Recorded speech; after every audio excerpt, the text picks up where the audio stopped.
नमस्कार मित्रांनो, हे माऊली डेअरी फार्म मध्ये आम्ही जो दूध उत्पादकामधला जो फायदा असतो ना, तर हा फायदा आमचा हा आहे. तरी ह्या फायद्यामध्ये आम्ही हे घरी तयार केलेले 2 रेड्या आहेत. तर ह्या रेडीला 18 जानेवारी 10 तारखेला 2 वर्ष पूर्ण होत आहेत.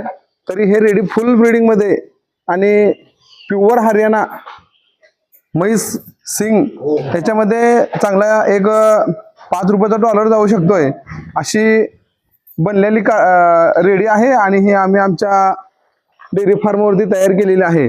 आणि ह्याची शरीराची प्रकृती एकदम सुंदर आहे. स्ट्रक्चर बघायला गेलं तर हिचं असं आहे की जणू हातानं बनवल्यासारखं याचं स्ट्रक्चर आहे. हिचा पुट्टा वगैरे एकदम जबरदस्त आहे. पुढे चालून हीच रेडी आहे ना, तर आपलं मोठं प्रॉफिट आहे.